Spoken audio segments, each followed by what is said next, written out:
Kaawaan mo ako, O Diyos, ayon sa iyong kabutihan,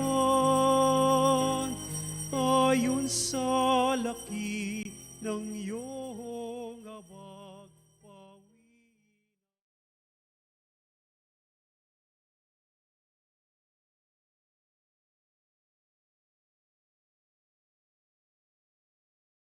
Linisin sa aking kasalanan, kaawaan mo ako, O Diyos, ayon sa iyong kabutihan, ayon sa laki ng iyong habag, pawiin ang aking kasama.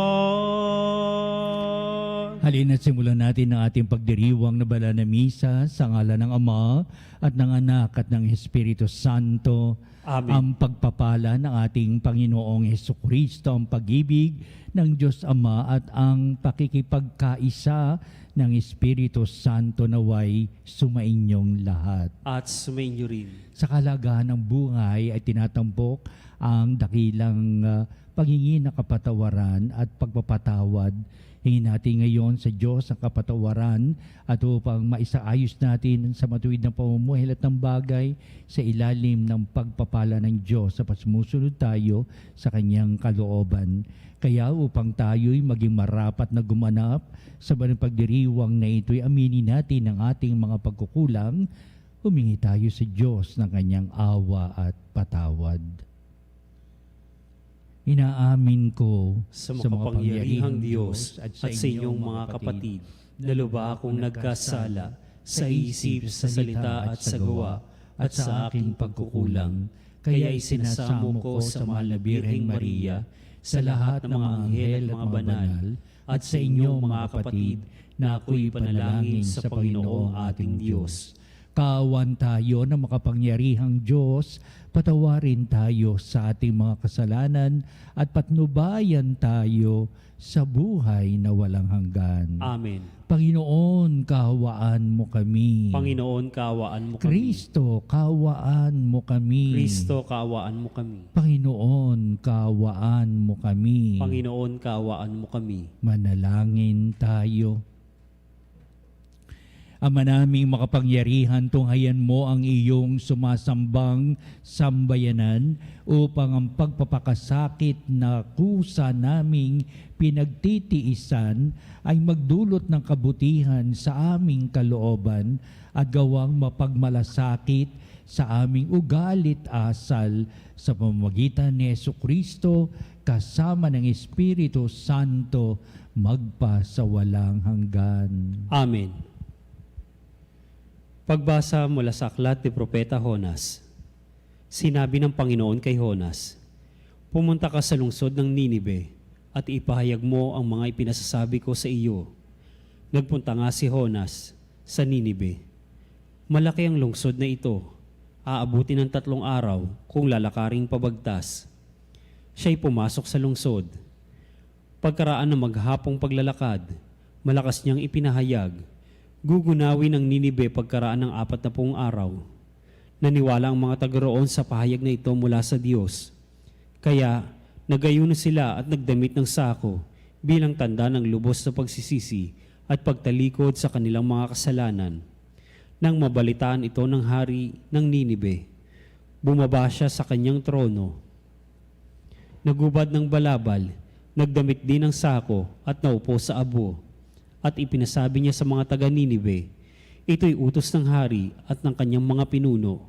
Walang kakain isa man, wala ring iinom, maging tao o hayop. Lahat ng tao at hayop ay magdamit ng sako. Taimtim na manalangin sa Diyos, ang bawat isa. Pagsisihan ng lahat ang nagawa nilang kasalanan at talikdan ang masamang pamumuhay. Baka sa paraang ito'y mapawi ang galit ng Diyos, magbago siya ng kanyang pasya, at hindi na ituloy ang balak ng paglipol sa atin. Nakita ng Diyos ang kanilang pagtalikod sa kasamaan, kaya hindi na itinuloy ang paggunaw sa Ninibe. Ang salita ng Diyos. Salamat sa Diyos. Diyos ko, iyong tinatanggap, pakumbabat, pusong tapat. Diyos ko, iyong tinatanggap, pakumbabat, pusong tapat. Ako'y kaawaan o mahal kong Diyos, sang-ayon sa iyong kagandahang loob. Mga kasalanan ko'y iyong pawiin, ayon din sa iyong pag-ibig sa akin. Hugasan mo sana ang aking karumhan, dalisayin mo ang aking kasalanan. Diyos ko, iyong tinatanggap, pakumbabat, pusong tapat. Isang pusong tapat sa akin likain, bigyan mo o Diyos ng bagong damdamin. Sa iyong harapay huwag mo akong alisin, ang Espiritu mo ang papaghariin. Diyos ko, iyong tinatanggap, pakumbabat, pusong tapat. Hindi mo na nais ang mga paghahandog, sa haing sinunog, di ka nalulugod. Ang handog ko o Diyos na karapat-dapat ay ang pakumbabat, pusong mapagtapat. Diyos ko, iyong tinatanggap, pakumbabat, pusong tapat.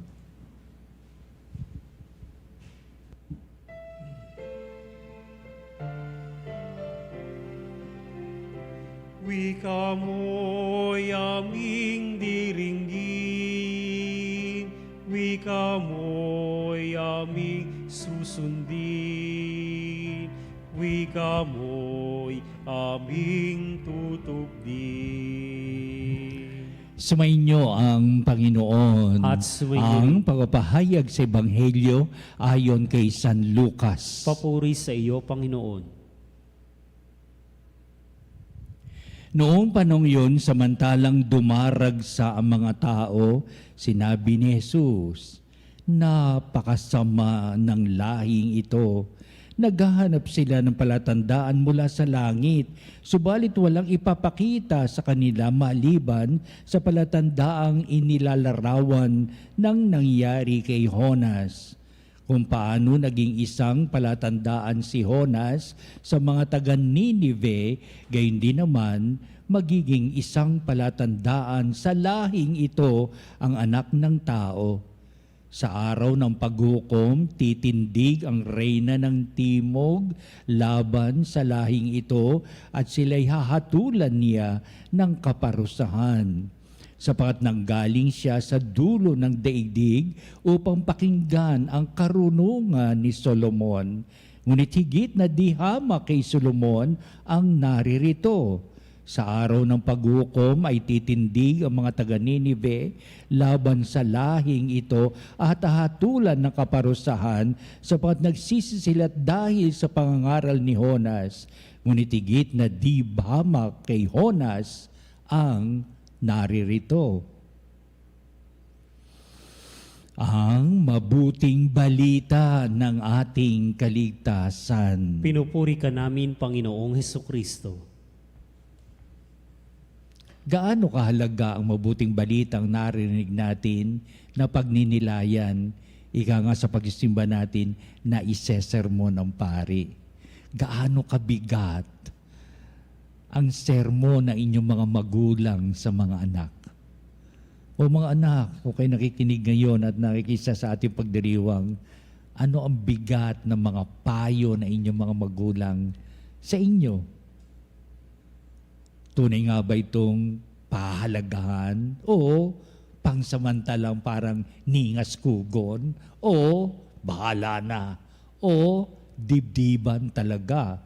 Merong halaga at kahulugan, may dating ang kanilang mga sermon, kanilang mga pangaral, pagtutuwid sa lahat ng pagkakamali at iba pa.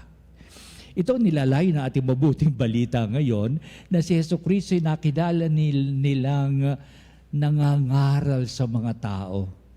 At nakikita nila ang pangangaral ni Jesus ay upang mauwi ito, upang magsisi sila sa kanilang mga kasalanan at upang magbagong buhay.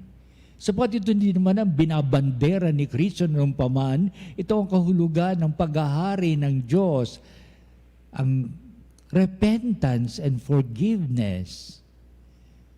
Na ito ang hinihiling na magbigay daan sa sa mga tao sa kanyang kapanahunan.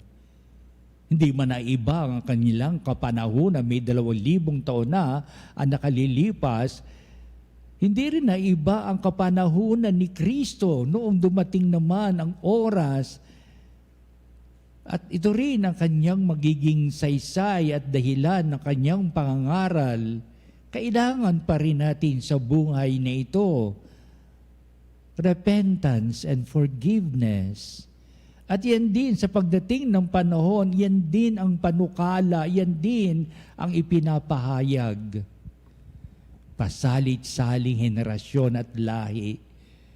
Kung ito man ang ipinapahayag, repentance and forgiveness, tanong, gaano ito katindi sa mga panahong ito ay ipinaiiral, pinamamalakad o isinasangguni o pinapaalalahanan. Balikan natin ating mabuting balita at napakaganda ito sapagkat nabanggit ang anak ng tao, wala iba kundi ang ating Panginoon sa Kristo, sapagkat nakikita niya ang kasamaan ng mundo, nakita niya kasamaan sa paligid. Kaya sinabi niya, simulan natin to, napakasama ng lahing ito. Marami nilalayo ng ating Panginoon sa Kristo sapagkat ibig niya na imulat ang mga tao sa pagdilingkuran pero hindi nangyayari. Minumulat ni Kristo ang pagbabago ng pag-uugali ng mga tao na ang pakikipag-ugnayan sa kapwa, sa pagtutulungan, may diwa ng pagdilingkuran ay kanya pinapahalagahan. Tunay nga nangyari sa buhay ni Kristo, naglingkod siya hanggang sa kanyang kamatayan sa krus. Naglingkod siya na ito ang pinapahayag niya sa pagdating ng panahon. Hindi ito maiaalis sa bokabularyo ng mga tao. Kaya sa kanyang panahon, sabihin niya, napakasama ng dahil ito. Naghahanap sila ng palatandaan mula sa langit. Itong mga miracles, mga milagrong gagawin ni Kristo, doon sila namumulat, doon sila naghihintay at nagtatanong mismo, ano po ang palatandaan mula sa langit na ipakikita po ninyo para kami mamangha at para kami kumilala sa iyo. Pero hindi na tinatanong, paano po kami magbabagong buhay at paano namin ito paninindigan, may bisa at kaulugan itong aming pagbabalik loob sa Diyos. Sa unang pagbasa ay mahaba ang salaysay tungkol kay Propeta Jonas na nakumbinsi niya ang mga taga Ninive para sila ay magbagong buhay para hindi na igawad ng Diyos ang kaparusahan sa Ninive. Pati ang hari, at ang hari na rin ang nanguna para manawagan sa mga tao na sila'y magdamit ng sako para sila'y magbagong buhay, magbalik loob sa Diyos, magsisi sa kanilang makasalanan at naging matagumpay ang pahayag ni Jonas. Kaya binanggit mo din ang ating Panginoon Kristo nung kapanahunan ni Propeta Jonas kung paano naging isang palatandaan si Jonas sa mga taga Ninive. Gayon din magiging isang palatandaan sa lahing ito ang anak ng tao. Walang iba kundi si Jesucristo upang ipahayag ng mga tao itong si Kristo, daan ng pagbabago ng aming buhay. The forgiveness, the repentance and forgiveness of God is all at hand. Now it is in our midst. Pero sa tansya ng ating Jesucristo parang hindi mangyayari. Ito ang ito ang parang kalungkutan ni Kristo nakikita natin. Walang pagbabago sa buhay para hindi sila magsisi, tumalikod sa kanilang makasalanan, humarap sa kaliwanagan na matuwid na pamumuhay. Hanggang sa kasalukuyan din ba, ito'y malaking katanungan na iniwan ni Kristo sa bawat henerasyong darating. Oo nga, mayroong naging makahulugan ang gawain ni Propeta Jonas para kumbinsihin ang mga tao. Tunay nga sila'y nagdamit ng sako, nagbalik loob sa Diyos. Ibig sabihin, ganito katindi, pinanindigan nila. Sa buhay ba natin ganito rin katindi na pinananagutan natin o pananagutan natin o matinding ginagawa natin o nung nauso salitang kapalmoks. Hindi na sinasalita yato na ako na rin na kabataan pero na aming mga kabataan kapalmoks ka kapal na muka. Di ba? Kitang-kita mo na may kasalanan, parang wala nang nangyari, ayaw tayong magsisi. Wala nang pagsisisi, wala nang pagbabago. Kung ang bawat isa ay magiging daan sa ng pagbabago, na ito'y magandang halimbawa sa kapwa at lahat tayo gagawin upang buong mundo may pagbabago magaganap sa matuwid na buhay na ang nilalayon ay kapayapaan, di ba? Kapayapaan ng mundo. Siguro napakaganda ng mundo natin. Walang sagabal at wala kang magiging suliranin sa buhay. Sapat lahat ay mabuti, lahat ng tao ay banal. Ito pa rin ang gusto ni Kristo na mangyari hanggang sa kasalukuyan.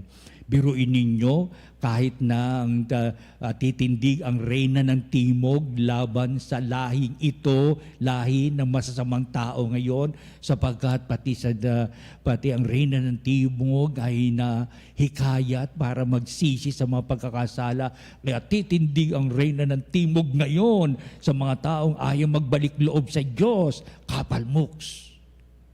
Ganun ba? Ito yung malayo na ating mabuting balita. Sapagkat dito rin nila napakinggan ang karunungan ni Solomon.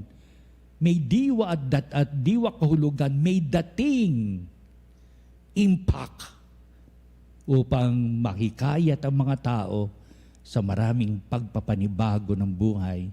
Ito ngayon na naman sa panahon ng Kwaresma at sa mga pahayag ng mabuting balita. Ito ang ipapahayag na sa simbahan, sa pagdiriwang ng balamisa all over the world. Is there a great impact on people, on the message of repentance and forgiveness? Tanong yan sa bawat isa sa atin. At ito ang papanalangin sa pagdiriwang ng balamisang ito. Once that we heard the good news, it brings impact to our lives forever and ever. Amen.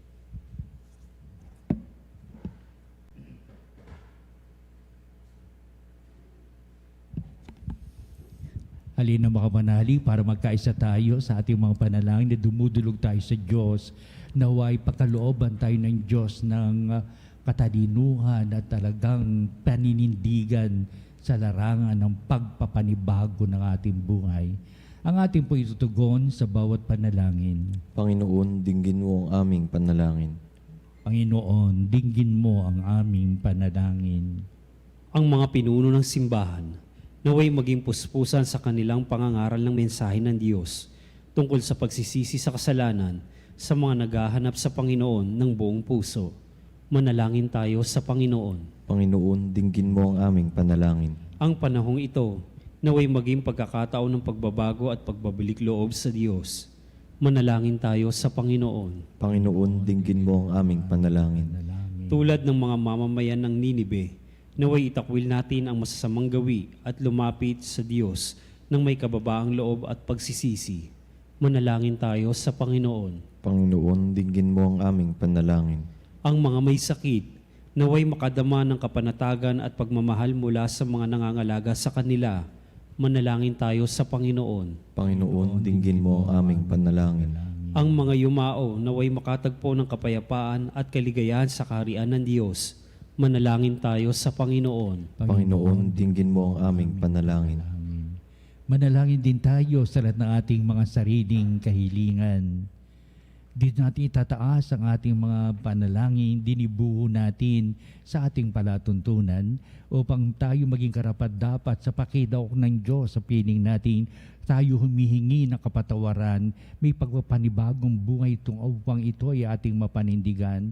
Kaya matulungan mo kami sa lahat na aming pagsisikap para sa may pagbabagong buhay na magaganap. Pagtalikod namin sa mga makasamang ibinibigay ng sanglibutang ito at naway kami maging karapat-dapat sa ganitong mga panukala.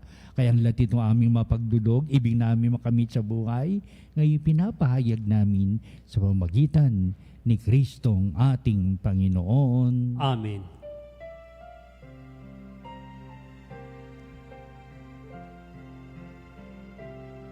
Sa'yo, Ama, aming handog, ang tinapay at alak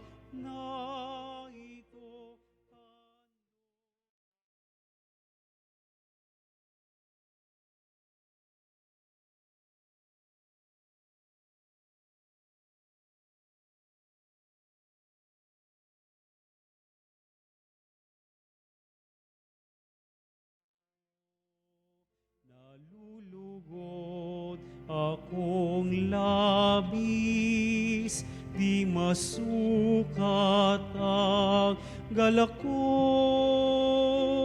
at ang aking iniibig.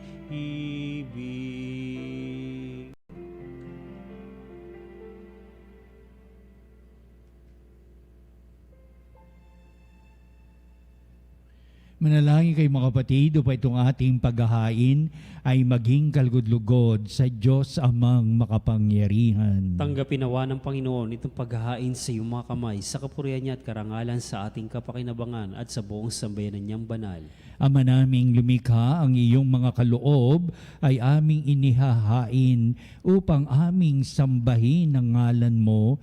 Mapagsaluhan nawa namin ito sa pakikinabang bilang tagapagdulot ng iyong walang maliw na kagalingan sa pamamagitan ni Jesucristo kasama ng Espiritu Santo magpasawalang hanggan. Sumainyo ang Panginoon. At sumainyo rin. Itaas sa Diyos sa inyong puso at diwa. Itinasa namin sa Panginoon. Pasalamatan natin ang Panginoong ating Diyos. Marapat na siya'y pasalamatan. Ama naming makapangyarihan, tunay nga marapat na ikaw ay aming pasalamatan sa pamamagitan ni Jesucristo na aming Panginoon. Binibigyan mo kami ng bagong pagkakataon upang ganapin ang paghahanda ngayon para sa pagdiriwang ng muling pagkabuhay. Kaisa ng iyong anak na minamahal, aming inilalaan ng panahon, talino tiyaman para ganapin ang iyong kalooban. Ang kapwa-tao ay lubos na damayan. Sa pagdiriwang namin sa aming pagsilang bilang mga kaanib ng iyong sambayanan, kami iyong pinagkakamit na katayuang ganap sa pagtatangkilik. Kaya kaisa ng mga anghel nagsisiawit ng papuri sa iwalang humpay sa kalangitan, kami nagbubunyi sa iyong kadakilaan.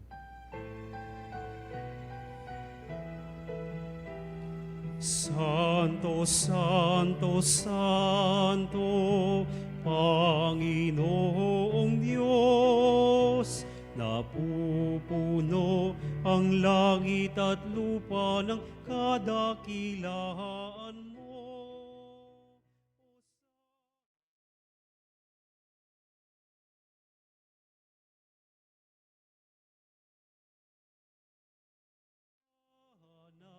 Hosana, Hosana sa kaitaasan, pinagpala ang naparirito sa ngalan ng Panginoon. Hosana, Hosana, Hosana sa kaitaasan, Hosana, Hosana, Hosana sa kaitaasan. Ama naming banal, ikaw ang bukal ng tanang kabanalan, kaya't sa pamagitan ng Espiritu mong banal ang mga kaloob na ito upang para sa amin ay maging katawan at dugo ng aming Panginoong Jesucristo. Bago niya pagtiisang kusang loob na maging handog, hinawakan niyang tinapay, pinasalamatan kanya, pinagati-hati niya yon, iniabot sa kanyang mga alagad at sinabi, tanggapin niyong lahat ito at kanin. Ito ang aking katawan na iyahandog para sa inyo.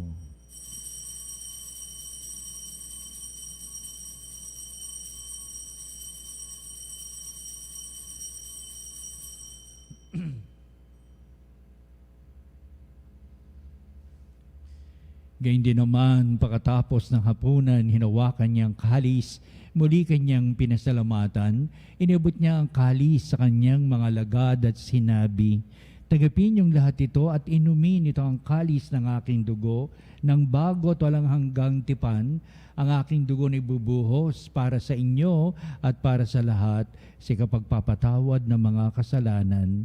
Gawin ninyo ito sa pag-alaala sa akin.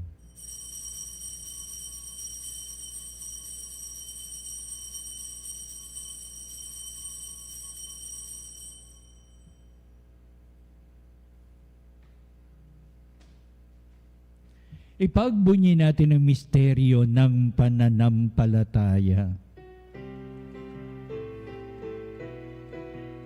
Sa kruso at pagkabuhay, kami natubos mong tunay. Poong Jesus, naming mahal, iligtas mo kaming tanan.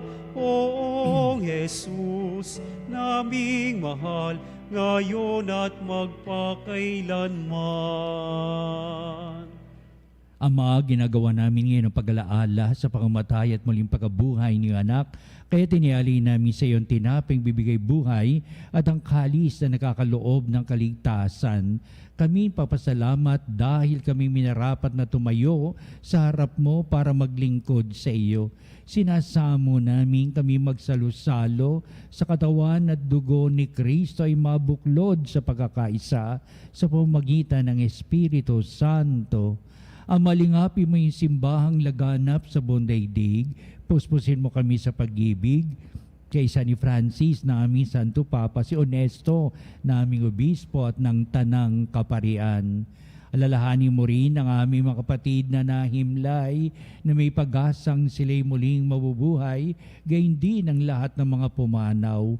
Kaawaan mo sila at patuloyin sa iyong kaliwanagan. Kaawan mo at pagindapatin kaming lahat na makasalo sa iyong buhay na walang wakas, kaisa ng mahal na Birheng Maria na ina ng Diyos, si San Jose na kanyang dakilang kabiyak ng puso, at ang lahat ng mga apostol at mga banal na namuhay dito sa daigdig ng kalugod-lugod sa iyo. Maipagdiwang nawa namin ang pagpupuri sa ikararangal mo sa pamamagitan ng iyong anak na aming Panginoong Hesukristo.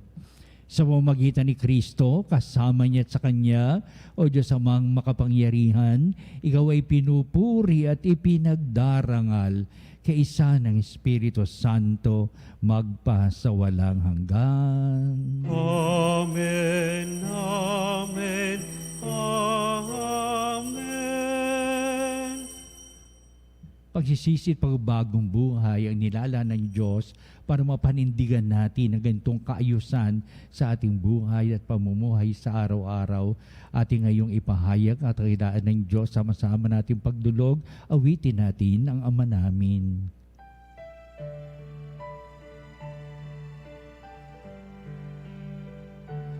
Ama namin, sumasalangit ka, sambahin ang ngalan mo. Mapasa amin ang kaharian mo.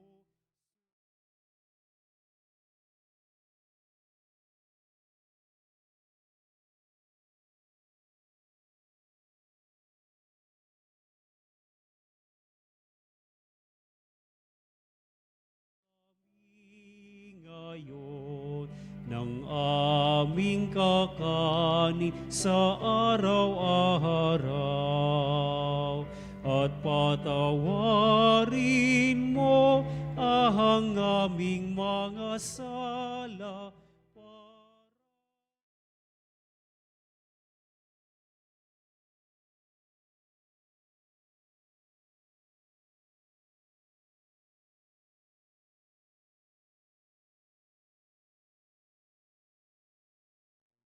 Tukso at yadya mo kami sa lahat ng masama.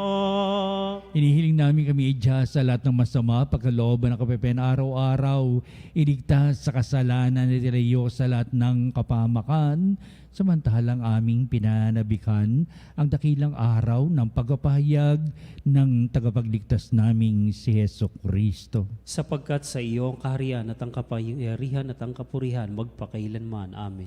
Hesukristo, sinabi mo sa iyong mga apostol, kapayapaan ang iniiwan ko sa inyo, ang aking kapayapaan ang ibinibigay ko sa inyo. Tunghayan mo ang aming pananampalataya at huwag ang aming mga pagkakasala.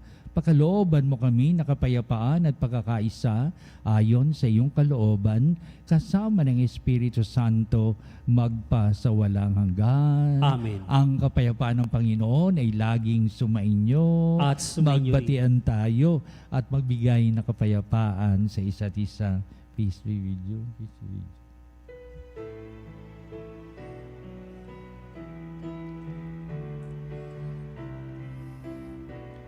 Kordero ng Diyos na nag-aalis ng mga kasalanan ng sanlibutan, maawa ka sa amin.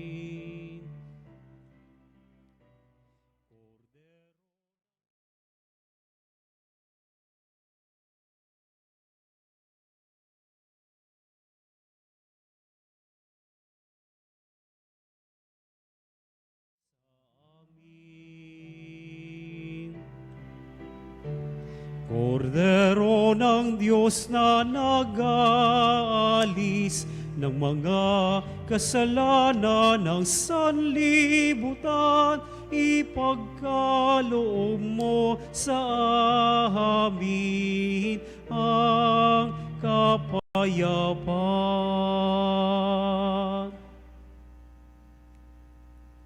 Tunghayan natin ang ating Panginoong Jesucristo, dakilang pag-ibig ng Ama. Siya na nag-aalis ng mga kasalanan ng sanglibutan, makapalad na matinatawag sa piging ng Kordero. Panginoon, hindi ako karapat-dapat na magpatuloy sa iyo, ngunit sa isang salita mo lamang ay gagaling na ako.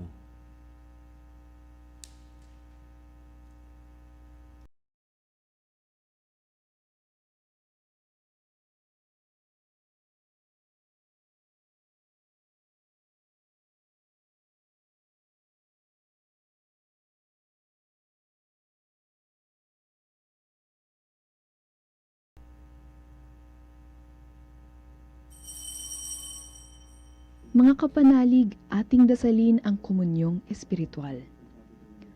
O Jesus, nananalig ako sa pananahan mo sa kabanal-banalang sakramento. Minamahal kita higit sa lahat at hangad ka ng aking kaluluwa. Hindi ko man matatanggap ngayon ang iyong katawan at dugo, inaasahan ko na patuloy kang mamumuhay sa aking puso. Naniniwala ako na narito ka at kaisa ka ng aking buong pagkatao. Huwag mong ipahintulot na mawalay ako sa iyo. Amen. Panalangin sa Birhen ng Katotohanan. O Birhen ng Katotohanan, Ina ni Jesus, ang nagkatawang taong salita, salamat sa iyong anak.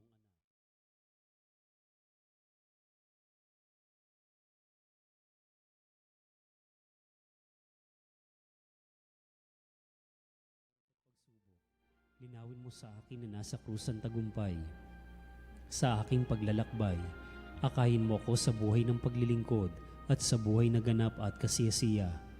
Kupkupin mo ako at ang aking mga kapanalig na nakikinig, natututo at nagmamahal.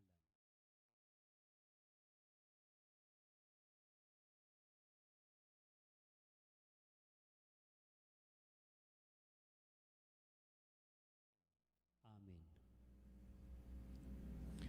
Manalangin tayo. Ama naming mapagmahal, hindi mo kami pinagsasawaang pagsaluhin sa iyong banal na piging. Ipagkaloob mong pakinabangan namin ang iyong lakas at buhay na walang maliw sa pamagitan ni Jesucristo kasama ng Espiritu Santo magpa sa walang hanggan. Amen. Meron po ang pagtatanghal sa kabarbanalang sakramento at dito po ang ating pong banal na pagtatanod at ating pong panalangin at sa bandang huli, ito ang magbibindisyon po sa atin bilang pagwawakas sa ating maringal na gawain.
Celi Patris Hostium, bella premun hostilia, darobur per auxilium, uni trino Domino, sit sempiter na gloria, qui vitam si na termino, nobis donet in patria. Amen. Mga banalig, bilang isang bayang tinawag ng Ama kay Heso Kristo na pinagbuklod sa iisang katawan, tayo'y manikluhod at sumamba sa Panginoong Heso Kristo sa kabanbanalang sakramento sa altar. Sa sandaling ito ng pagpupuri at pagsamba sa banal na sakramento, alalahanin natin ang ating mga kapanalig na kasama natin ngayong nakikinig at nakasubaybay sa ating himpilan. Higit sa lahat, ang ating mga may sakit at mga nakaratay sa banig ng karamdaman, ang mga nasa pagamutan at kanilang tahanan, at ang lahat na tanging sa Diyos lamang umaasa ng kagalingan. Gayun din, panalangin natin ang mga nanghihinaan sa kanilang pananampalataya, ang mga nakararanas ng matinding kalungkutan, takot at pangamba, ang mga nawawalan ng pag-asa at lakas ng kalooban. O Diyos, halina at kami tulungan. O Panginoon, magmadali ka sa iyong pagdamay. Papuri sa Ama at sa Anak at sa Espiritu Santo. Kapara noong una, ngayon at magpasawalang hanggan. Amen. Purihin ang makapangyarihang Ama na nagsugo sa kanyang bugtong na anak upang tayo'y maipagkasundo sa Kanya. Pinupuri ka namin ngayon at kailanman. Purihin ang Panginoong Hesukristo, ang Kordero ng Diyos, na nag-alay ng kanyang katawan at dugo bilang pagtubos sa sala ng tanan. Pinupuri ka namin ngayon at kailanman. Purihin ang banal na Espiritu, ang Panginoong nagpapabanal, na pumupuspos at nagbibigay kagalingan sa lahat. Pinupuri ka namin ngayon at kailanman.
Makapangyarihang Diyos na walang hanggan, Ikaw ang aming Panginoon at butihing Ama.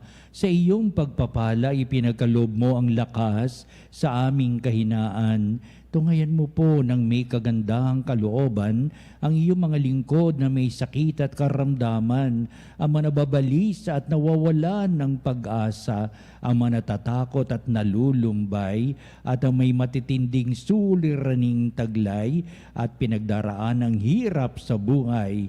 ang mga nasa bingit ng kamatayan.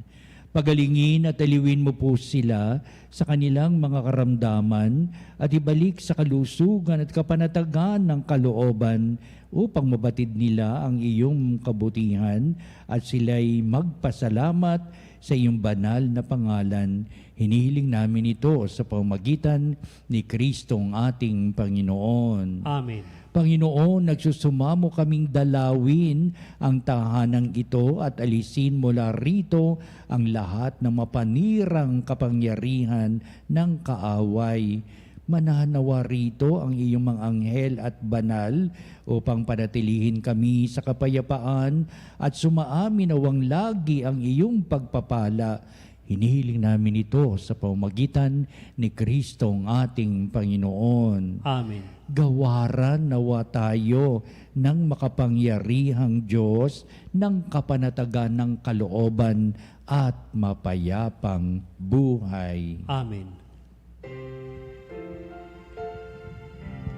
Tantum ergo sacramentum veneremur cerdui et anticum documentum novo cedat ritui prestet fides supplementum sensum defectui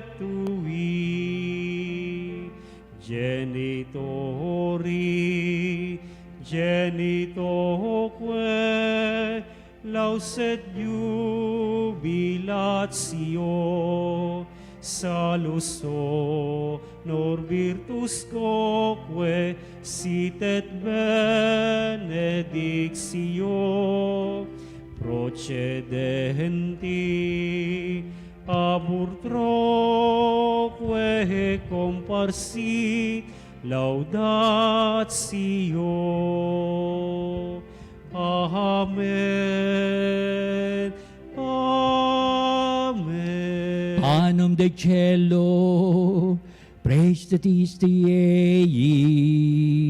Omne delectamentum in se habente. Oremus.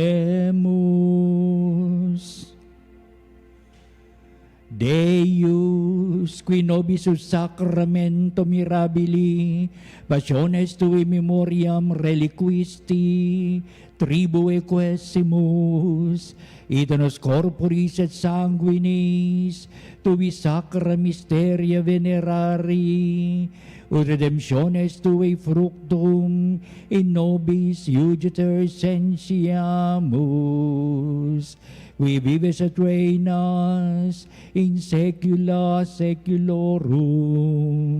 Amen.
Ang banal na pagpupuri, Purihin ang Diyos. Purihin ang Diyos. Purihin ang kanyang banal na pangalan. Purihin ang kanyang banal na pangalan. Purihin si Jesucristo, Diyos na totoo at tao namang totoo. Purihin si Jesucristo, Diyos sa totoo, tao Purihin namang ang totoo. ngalan ni Jesus. Purihin ang ngalan ni Jesus. Purihin ang kanyang kabanal-banalang puso. Purihin ang kanyang kabanal-banalang puso. Purihin ang kanyang kamal-mahalang dugo. Purihin ang kanyang kamahal-mahalang dugo. Purihin si Jesucristo sa banal na sakramento sa altar. Purihin si Jesucristo sa banal na sakramento. Purihin sa ang altar. Espiritu Santo ang mang-aaliw. Purihin ang Espiritu Santo ang mga alip. Purihin ang dakilang ina ng Diyos, si Maria Santissima. Purihin ang dakilang ina ng Diyos, si Maria Santissima. Purihin ang kalisinisang paglilihi sa Kanya. Purihin ang kalinis-linisang paglilihi sa Purihin ang Kanyang malhating pag-aakyat sa langit. Purihin ang kanyang malwalhating pag-aakyat sa langit. Purihin ang ngalan ni Maria, Birhen at Ina. Purihin ang ngalan ni Maria, Birhen at Ina. Purihin si San Jose at ang kanyang kalisinisang esposo. Purihin si San Jose ang kanyang kalinis-linisang esposo. Purihin ang Diyos sa kanyang mga anghel at mga santo. Purihin ang Diyos sa kanyang mga anghel at mga santo.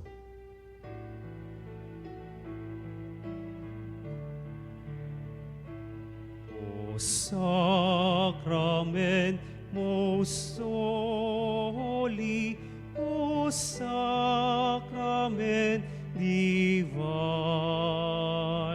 all praise and all thanksgiving be every moment